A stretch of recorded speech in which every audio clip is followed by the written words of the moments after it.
So, I'm going to show a bit about how I just simply use a hose to separate gravel, which I can then use for construction. The problem with this one, the pile I have here, is that it has a lot of too much fine dust that is too clayish, so that's not good for construction. And I want to separate the sand so I can use that as well. Now, one way to go about it is simply, I'll try to focus the camera here. So what I typically do is at first I let there be some water on the top here to kind of wash off sand and clay. And so there's just a layer of rock on the top. And this will make sense because one of the reasons is because first it saturates the sand and the rocks and everything. And now you can see it's starting to collapse. And that helps me build up volume that causes the clay and the rocks to move away. Now it goes a bit slow at first, but you may notice that the rocks are starting to expose. So to hasten this, it's both a matter of volume, pressure, and gravity. So what I tend to do is that I just simply carve up a path here. Now it's usually a bit more clayish, but I've already washed, so it's kind of clean and boring right now. I should probably have dug up this because I let the sand gather up here and then I can take it for a wash later. Now this is the kind of cool part I'm going to show you. So you notice the rocks have started to be exposed and the sand and everything is starting to wash down. Now the pressure from the water hose, and this is just a regular water hose, is enough to knock them rocks over to the other side and they go clean. So I just go like this. Oops, okay, try not to mess my phone up. And I just basically drag it across. Oops, oh, got hooked. Shit. Motherfucker. There, that's it. See if I can keep a more steady hand. And I just basically drag it across. Water will be pouring back down again, and as it gathers, it drags with itself. Drags with itself both the clay, sand, and whatnot. Oops, sorry about that. Yeah, so you kind of have to just carve up a bit. Yeah, here you can see more of the clay. I'm just carving it up a bit and get a nice clean line. I can just drag it. It's a bit hard because the hose is a bit hooked over there, and I'm holding with one hand. But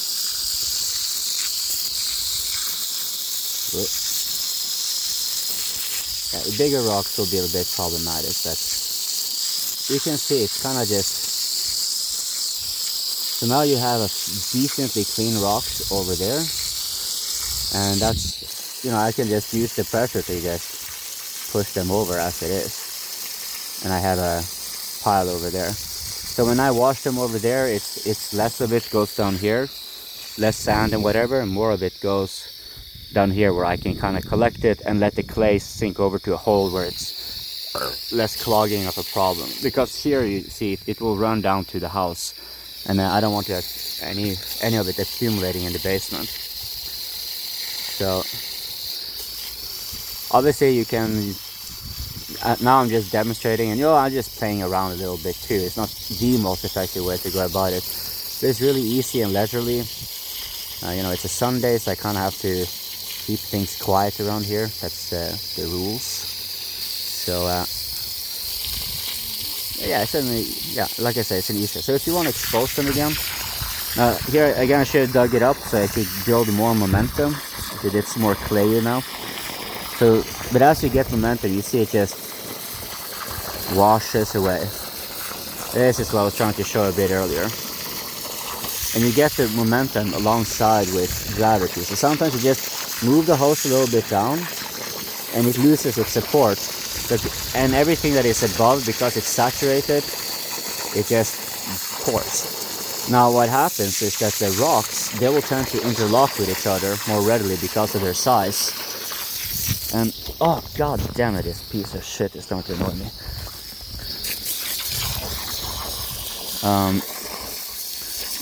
So the sand will start washing away, whereas the rocks will. So, I'm skimming on the surface when I want to just knock the rocks away. But when I want them to expose, I simply just let it typically on the top is actually better, but right now I'm just trying to get a little bit gravity. So here, building it up, letting everything just collapse.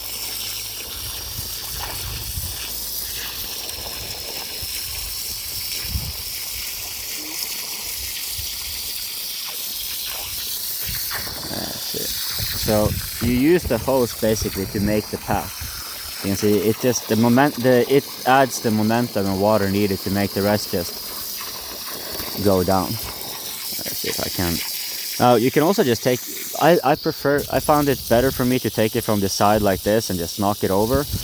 But in the beginning I didn't have the space for that. So the way I would go about it would be from the bottom, and then I would kind of just knock the rocks onto the top, having just the sand and the clay and everything just be washed away. So yeah, that was like 5 minutes of water. Now you're seeing more clay is coming forth, but I'm starting to get deeper down where I haven't been washing earlier. Let's see. So let's see, I can knock off a little bit more rocks. Just let it collapse a bit here, and then I can show its replicability, which I'm sure is an English word that I didn't just invent right away. Let's see. I still need to wash away more of the sand here to get enough rocks to make it worthwhile.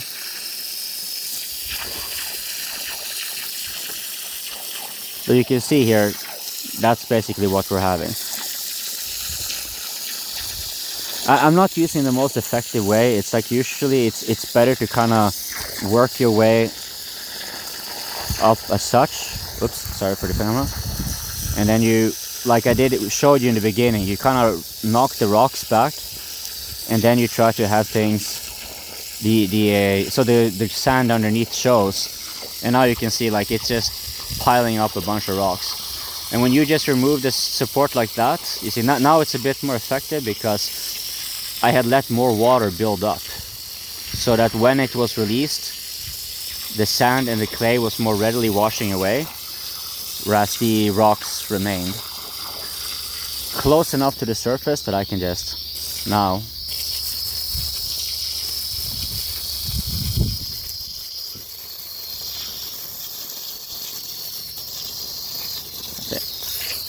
clear up my angle here a bit.